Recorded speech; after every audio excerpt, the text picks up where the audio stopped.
पाकिस्तान के पूर्व राष्ट्रपति और आखिरी फौजी तानाशाह जनरल परवेज मुशर्रफ का 79 साल की उम्र में लंबी बीमारी के बाद दुबई में निधन हो गया। 2016 के बाद से वो पाकिस्तान से बाहर ही अपनी जिंदगी काट रहे थे। परवेज मुशर्रफ ने ही सेना प्रमुख रहते हुए भारत के खिलाफ करगिल की साजिश रची थी, जिसकी वजह से भारत और पाकिस्तान के बीच 1999 में शुरू हुई दोस्ती की कोशिश पटरी से उतर गई थी। इसकी बड़ी कीमत पाकिस्तान आज तक चुका रहा है। ऐसे में परवेज मुशर्रफ के निधन के बाद यह बहस भी शुरू हो गई है कि मुशर्रफ पाकिस्तान के लिए हीरो थे या विलन।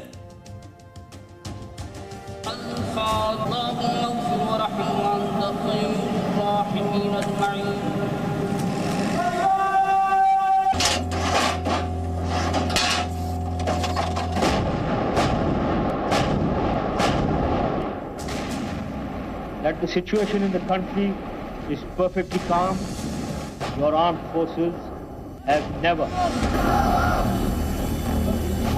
Sadr Pakistan.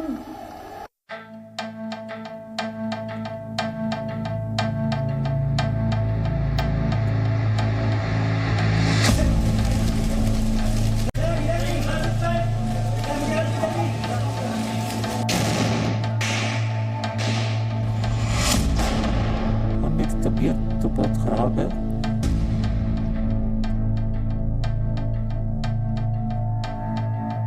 दो मुल्कों की दुश्मनी को दोस्ती में बदलने से रोकने वाला जनरल,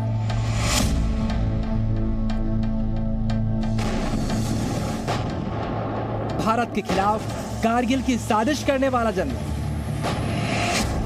यस, मैं आर्मी चीफ था और मैं पूरी जिम्मेदारी लेता हूं कारगिल की। पाकिस्तान में तख्ता पलट करने वाला आखिरी फौजी जनरल,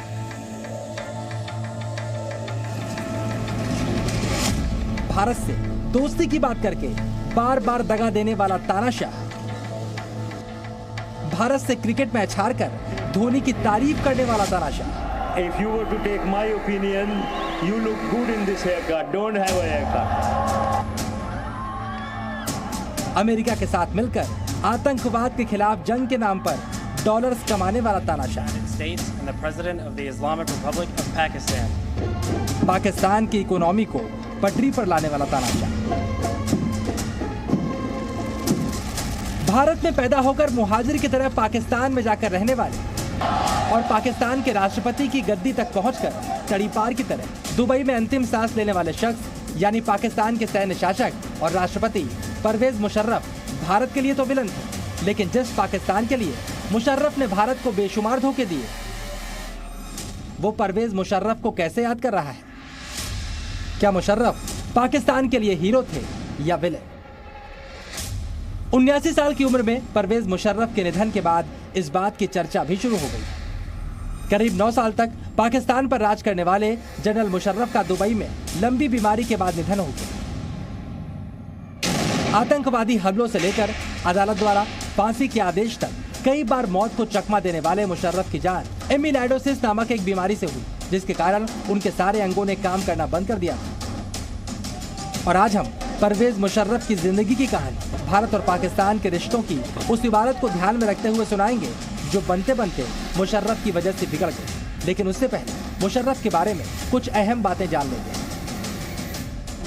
परवेज मुशर्रफ का जन्म 11 अगस्त 1943 को भारत की राजधानी दिल्ली के मशहूर पुरानी दिल्ली इलाके में हुआ था। 4 साल बाद देश का बंटवारा हो गया और मुशर्रफ का परिवार पाकिस्तान चला गया। 18 साल की उम्र में मुशर्रफ सेना में भर्ती हो गए और 5 साल बाद कमांडो भी बन गए। 1971 में जब पाकिस्तान के 2 टुकड़े हुए और बांग्लादेश बना, उस साल भारत से करारी मात खाने वाली पाकिस्तानी सेना के मुशर्रफ भी एक अफसर थे। 1998 में तत्कालीन पाकिस्तानी प्रधानमंत्री नवाज शरीफ ने उन्हें पाकिस्तानी सेना का चीफ बना दिया। नवाज शरीफ के परवेज मुशर्रफ के साथ काफी अच्छे रिश्ते हुआ करते थे और यही वजह है नवाज शरीफ ने मुशर्रफ को सेना प्रमुख बनाया था। ये वो दौर था जब भारत और पाकिस्तान लगभग आधी सदी की दुश्मनी के बाद 21वीं सदी में दोस्ती के नगमे गाते हुए प्रवेश करना चाहते थे। इसके लिए अटल बिहारी वाजपेयी बस में बैठकर पाकिस्तान गए। नवाज शरीफ से दोस्ती की बातें हुई, समझौते हुए, लेकिन तब परवेज मुशर्रफ की एंट्री एक विलन की तरह हुई। तो जिसने पाकिस्तान के अंदर तख्ता पलट किया, जिस शख्स ने 1999 में जो बहुत ही महत्वपूर्ण बातचीत हो रही थी उसका जवाब करगिल से दिया और करगिल में फिर मुंह की खाई, वो शख्स था जनरल परवेज मुशर्रफ।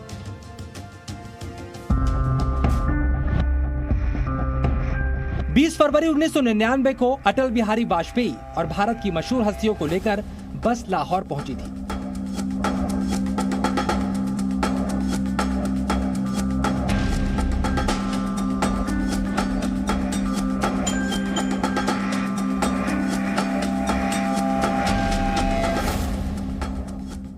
वाजपेयी और शरीफ ने लाहौर घोषणा पत्र पर साइन कर दिए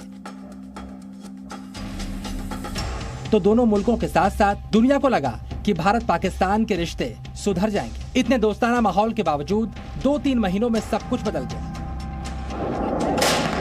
मई 1999 में पाकिस्तान ने कारगिल में युद्ध छेड़ दिया। भारत की पीठ पर यह छुरा घोंपने वाला कोई और नहीं बल्कि जनरल परवेज मुशर्रफ थे।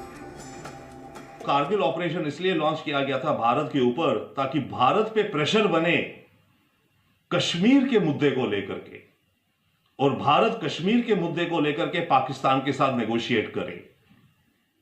यह ऑब्जेक्टिव था मुशर्रफ का एक, और यह दिखाना भी कि भारत हमें हल्के में ना ले और कि हम फाइट करेंगे अपने हक के लिए, उनके हिसाब से कश्मीर के लिए भारत के ऊपर प्रेशर बनाना। कारगिल के बाद पाकिस्तान की इंटरनेशनल फजीहत हुई, लेकिन ताकतवर मुशर्रफ का चाहकर भी नवाज शरीफ कुछ नहीं कर पाए। और जब पाकिस्तान के सेना प्रमुख की बदली करके नवाज शरीफ ने ताकत दिखाने की कोशिश की तो मुशर्रफ ने 1999 में ही पाकिस्तान की लोकतांत्रिक सरकार का तख्ता पलटकर देश की सत्ता पर कब्जा कर लिया। 13 अक्टूबर 1999 को जनरल मुशर्रफ ने पाकिस्तानी जनता के लिए एक संदेश जारी किया। पाकिस्तान में एक बार फिर से सेना ने तख्ता पलट कर दिया था। जनरल परवेज मुशर्रफ ने 15 अक्टूबर को आपातकाल का ऐलान किया और तानाशाह बन गए। इधर नवाज शरीफ के खिलाफ मुकदमा शुरू हो गया। भारत सरकार की नजर पड़ोस की राजनीतिक उथल पुथल पर थी। कारगिल की साजिश रचने वाले मुशर्रफ पाकिस्तान के सर्वेसर्वा थे। इसके बावजूद वाजपेयी ने बातचीत की उम्मीद नहीं छोड़ी। उन्होंने 2001 में पाकिस्तान के तत्कालीन राष्ट्रपति परवेज मुशर्रफ को भारत आने का न्योता दिया। जुलाई 2001 में मुशर्रफ आगरा आए। उन्होंने ताजमहल भी देखा। मुशर्रफ अजमेर शरीफ भी गए। भारत संग रिश्तों पर वाजपेयी के साथ मुशर्रफ ने बात भी की, लेकिन मुशर्रफ के साथ ये वार्ता बुरी तरह फ्लॉप हुई। मुशर्रफ पर भरोसा करना भारत के लिए मुश्किल था, लेकिन जी न्यूज से बातचीत के दौरान मुशर्रफ ने वार्ता के पटरी पर उतरने की कुछ और वजह बताई थी। दोबारा दूसरी दफा उन्होंने कह दिया कि नहीं अब नहीं होगी, तो मुझे उस पे मैंने कहा था कि दे मस्ट बी, और मैंने ये वाजपेयी साहब के को फ्रैंकली मैंने बिल्कुल उनके मुंह पे कहा था। ये जब मैं फाइनली उनका शुक्रिया करने गया तो मैंने कहा कि जी प्राइम मिनिस्टर साहब, देयर अपीयर्स के there is somebody above both of us who has the veto power on our decisions, so we are both being humiliated today। ये मैंने कहा था उन्हें। तो ये बात थी, और कौन था बिहाइंड द सीन मैं कह नहीं सकता हूँ।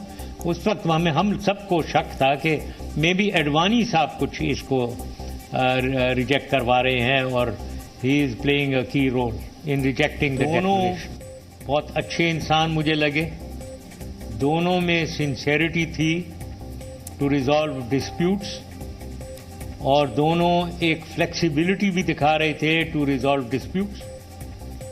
तो इसलिए मैं समझता हूँ दोनों बहुत अच्छे थे, और दोनों से मेरी जितनी भी मुलाकातें हुई हैं, I have very fond memories of those meetings. Bharat से दोस्ती में नाकाम रहे परवेज मुशर्रफ ने अमेरिका में हुए 9/11 हमले के बाद अमेरिका से दोस्ती जरूर कर ली। अफगानिस्तान में तालिबान के खिलाफ जंग में पाकिस्तानी सेना भी अमेरिका की साथी बन गई। आतंकवाद के खिलाफ जंग के नाम पर मुशर्रफ ने पाकिस्तान के लिए खूब डॉलर इकट्ठे किए और हथियार भी जुटाए। अमेरिका को मुशर्रफ में साथी नजर आया तो उनकी तानाशाही भी चलती रही। हालांकि जब लादेन पाकिस्तान के एबटाबाद में मिला तो सवाल उठे, क्या मुशर्रफ ने अमेरिका को भी धोखा दिया था? मुशर्रफ के पतन की शुरुआत 2007 में तब हुई जब उन्होंने मार्च में देश के मुख्य न्यायाधीश को बर्खास्त करने की कोशिश की। इस फैसले के खिलाफ देश भर में प्रदर्शन शुरू हो गए और महीनों तक अफरा तफरी मची रही, जिसके बाद मुशर्रफ ने इमरजेंसी लगा दी। दिसंबर 2007 में विपक्ष के नेता बेनजीर भुट्टो का कत्ल कर दिया गया। इस घटना ने बिगड़ते माहौल की आग में घी का काम किया और 2008 में उनके सहयोगी दलों की चुनावों में करारी हार हो गई।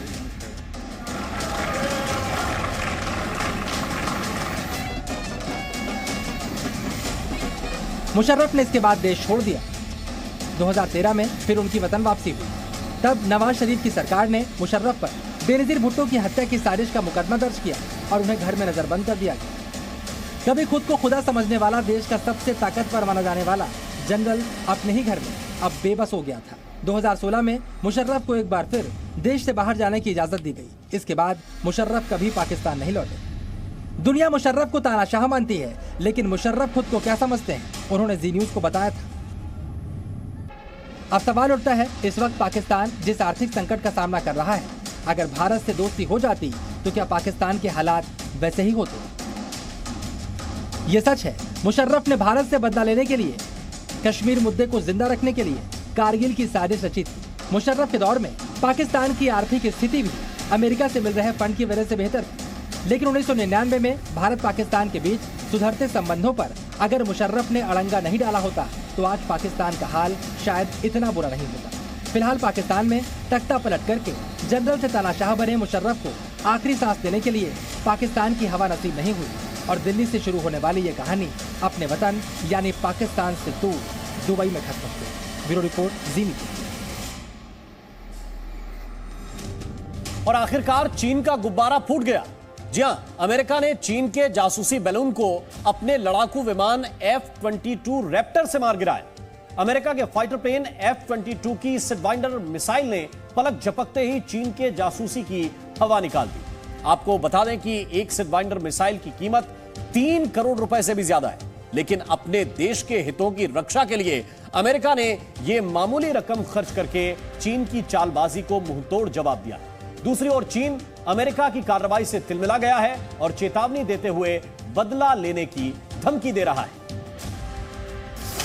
वर्जीनिया, अमेरिका का एयर स्पेस एक्शन में अमेरिकी वायु सेना 3, 2, 1 टारगेट अटैक।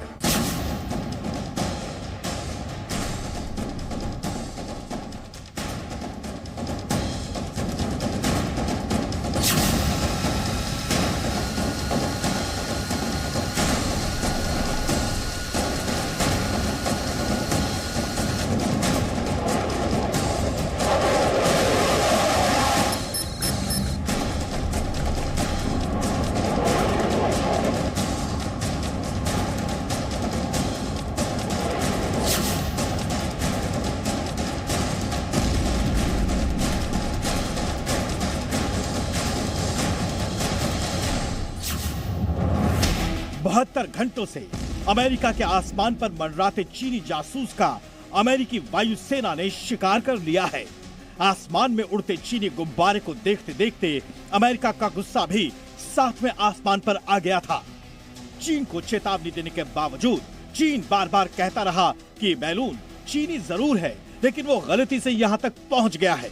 चीन ने इस पर अफसोस भी जताया था, लेकिन दुनिया के सबसे शक्तिशाली देश अमेरिका का आखिरकार सब्र का बांध टूटा और फिर अमेरिका की वायुसेना को राष्ट्रपति जो बाइडेन ने आदेश दिया कि इस चीनी जासूस को तबाह कर दो। इसके बाद वायुसेना को हाईकमान का आदेश मिलता है। अमेरिकी वायुसेना अलर्ट मोड में आ जाती है। अलर्ट मोड पर आते ही अमेरिकी वायुसेना का ऑपरेशन बैलून शुरू हो जाता है। चीन के इस जासूसी बैलून को हवा में ही ब्लास्ट करने के लिए अमेरिकी फाइटर F-22 लगाया जाता है। इस बीच अमेरिका ने चीन को इशारों में अपनी आपत्ति भी दर्ज कराई थी, लेकिन चीन लगातार बहानेबाजी करता रहा। अमेरिका लगातार इस बात पर नजर बनाए हुए था कि चीन के इस कथित खुफिया बैलून को ऐसे मौके पर मार गिराना है जब ये किसी रिहायशी इलाके से दूर हो, वरना अमेरिका में एक बड़ा हादसा हो सकता था। अमेरिकी राष्ट्रपति ने जैसे ही एक्शन लेने का आदेश दिया, F-22 के पायलट ने वर्जीनिया के लैंगली एयरफोर्स बेस से उड़ान भरी और बैलून को मिसाइल के टारगेट पर ले आया। फिर क्या था? एयरफोर्स के कंट्रोल रूम से फाइटर प्लेन F-22 के पायलट को कहा कि अब हमला किया जा सकता है। अमेरिकी एयरफोर्स आसपास के 3 एयरपोर्ट को भी बंद करा देती है ताकि कोई हादसा ना हो जाए। फिर क्या था, फाइटर प्लेन के पायलट को जैसे ही आदेश मिलता है वो F-22 में लगे मिसाइल सिस्टम को बटन दबाकर ऑन कर देता है। फाइटर प्लेन में AIM-9X मिसाइल लगी हुई है। दोपहर 2:39 पर टारगेट पर निशाना साधा जाता है। F-22 से AIM-9X मिसाइल अलग होती है और सीधे 3 बसों के बराबर विशालकाय चीनी जासूस यानी बैलून को पलक झपकते ही तबाह कर देती है। वर्जीनिया के समुद्री तट के पास इस चीनी जासूस को मार दिया जाता है। इस दौरान सुपरसोनिक हीट सीकिंग मिसाइल का प्रयोग सफल रहता है। 7 मील में गुब्बारे का मलबा फैल जाता है। फिलहाल अमेरिकी सेना जासूसी गुब्बारे के मलबे में चीन की चालबाजी की जांच में जुटी है। इस पूरी घटना पर अमेरिकी सरकार, अमेरिकी वायुसेना की भी नजर होती है, लेकिन अलास्का शहर के आसमान में हुए एक्शन को आम लोग भी देखते हैं और राहत की सांस लेते हैं। We came here to the parking lot and then saw the balloon up ahead, up high, and then we probably watched it, I don't know, maybe about 5 minutes, and then started seeing some jet trails coming from the west, and one in particular all of a sudden seemed like it was coming fast and coming straight towards the balloon. Gosh, it was almost like a moving cloud coming down. And then the smoke was gone and it just started slowly going down further out towards the ocean. Yeah. But it was a great experience. You should have shot it down when it first been seen in California. America के राष्ट्रपति Joe Biden को अमेरिकी वायुसेना mission complete होने की जानकारी देती है। अमेरिकी राष्ट्रपति के चेहरे पर खुशी के भाव आ जाते हैं। वो अमेरिका की जनता को खुद ही इस सफल ऑपरेशन की जानकारी देने के लिए मीडिया के सामने आते हैं। अमेरिकी राष्ट्रपति इस कामयाब मिशन पर अपने एयरफोर्स की पीठ भी थपथपाते हुए शाबाशी देते हैं। When I was briefed on the balloon, I ordered the Pentagon to shoot it down on Wednesday as soon as possible. They decided without doing damage to anyone on the ground. आपको बता दें कि चीन का ये जासूसी balloon America के air space पर 28 जनवरी को पहली बार दिखा था। इसके बाद ये कनाडा के आसमान में 30 जनवरी को घूमता दिखाई दिया। 31 जनवरी को ये इदाहो में दिखा। आखिरकार अमेरिका के मोंटाना शहर के पास बैलून के पहुंचने पर अमेरिका का गुस्सा भी बढ़ता चला गया। दरअसल बाइडेन ने इस गुब्बारे को गिराने का आदेश पहले ही दे दिया था, लेकिन इंतजार इस बात का हो रहा था कि 3 बसों के बराबर आकार का ये गुब्बारा पहले समुद्र के ऊपर आ जाए ताकि इसके मलबे से किसी भी तरह का कोई नुकसान ना हो। On Wednesday, when I was briefed on the balloon, I ordered the Pentagon to shoot it down on Wednesday as soon as possible. They decided without doing damage to anyone on the ground. They decided that the best time to do that was when they got over water. आपको बता दें कि America को ये action लेने के लिए क्यों मजबूर होना पड़ा। दरअसल बैलून में कैमरों खतरनाक कैमेल का होने का शक था। बैलून में हथियार होने का भी शक जताया गया था। यही नहीं, बैलून जमीन पर गिरता तो इससे भी नुकसान होता। अमेरिका के लिए यह एक्शन लेना इसलिए भी जरूरी हो गया था क्योंकि चीन मोंटाना शहर में जासूसी बैलून उड़ा रहा था। वहां पर अमेरिका का एक न्यूक्लियर मिसाइल क्षेत्र है। अमेरिकी सेना को शक हो गया था कि वो जासूसी गुब्बारा संवेदनशील इलाकों की खुफिया जानकारी जुटाकर चीन को भेज रहा था। विशेषज्ञों के मुताबिक अमेरिका के खिलाफ ये एक उकसावे वाली कार्रवाई थी। It is quite a provocative move. I mean, I think at this point, intentional or whether China intentionally sent this over the over U.S. territory or not is irrelevant. I think the damage is done in the sense that the U.S. got a front row seat to what China is doing to the U.S. as far as intelligence gathering is concerned. जाहिर है आने वाले दिनों में इसका असर चीन और अमेरिकी रिश्तों पर और पड़ेगा। हालांकि जानकारों के मुताबिक चीन यही हरकत ताइवान, जापान और कोरिया के आसमान पर अक्सर करता आया है। सवाल है कि आखिर चीन ऐसा कर क्यों रहा था। जानकार मानते हैं कि इस तरह की हरकत युद्ध काल के दौरान अक्सर देखी गई है, जब आप किसी दूसरे देश पर नजर रखते हैं और खुफिया जानकारी जुटाते हैं। they got quite a personal view of China's spying program, being able to like physically see it in the air, and it loitered for, as you know, several days. So it showed the extent of China's spying program and what they're willing to do. यहाँ भी America को चीन की हरकतों की भनक लग गई थी, तो कई दिनों तक वो चुप जरूर बैठा। हैरानी की बात है कि अब अमेरिका की कार्रवाई के बाद चीन आग बबूला हो गया है और रोती हुई शक्ल बना रहा है। चीनी बैलून के मार गिराए जाने के बाद चीन कड़ी प्रतिक्रिया दे रहा है। चीन ने कहा है कि अमेरिका ने अंतर्राष्ट्रीय नियमों का उल्लंघन किया है, हमें भी जवाब देने का अधिकार है। तो एक नया एक्सपेरिमेंट भी हो सकता है चाइना की तरफ से किया गया हो, जहां से कि एक वेरी स्लो मूविंग ऑब्जेक्ट है जो कि सिर्फ हवा में, गर्म हवा पे तैर रहा है, जिसके अंदर कोई इक्विपमेंट नहीं लगा है, कोई फ्रीक्वेंसी नहीं जनरेट हो रही है, और वो किसी दुश्मन देश में घुसने में कामयाब हो जाता है। तो डेफिनेटली एक नई तरह का एक्सपेरिमेंट है जो हमारे। हालांकि इससे पहले चीन का विदेश मंत्रालय कहता रहा है कि वो एक जिम्मेदार देश है। 贯严格遵守国际法，无意侵犯任何主权国家的领土和领空。关于这个气球的问题，刚刚我已经讲了，我们正在了解核实情况，希望双方能够共同冷静谨慎处理。 चीन ने एक बार फिर शनिवार को कहा था कि उन्होंने कभी किसी देश की सीमा या एयर स्पेस का उल्लंघन नहीं किया है। अमेरिका के कुछ नेता और मीडिया इस घटना की आड़ में चीन की छवि बिगाड़ने की कोशिश कर रहे हैं, लेकिन अमेरिका ने चीन की एक नहीं सुनी और पेंटागन के अधिकारी के मुताबिक रोलिना कोस्ट से 6 मील की दूरी पर सभी तरह के एयर ट्रैफिक को बंद कर देने के बाद इस कार्रवाई को अंजाम दिया गया। ऑपरेशन के दौरान कैरोलिना तट के पास चार्ल्टन और मर्टल बीच, दक्षिण कैरोलिना और विल्मिंगटन और उत्तरी कैरोलिना में एयरपोर्ट बंद कर दिया गया और फिर चीन के कथित जासूसी बैलून को मार गिराकर नई सिरे से चीन और अमेरिका के बीच नई जंग छिड़ गई है। ब्यूरो रिपोर्ट, जी मीडिया।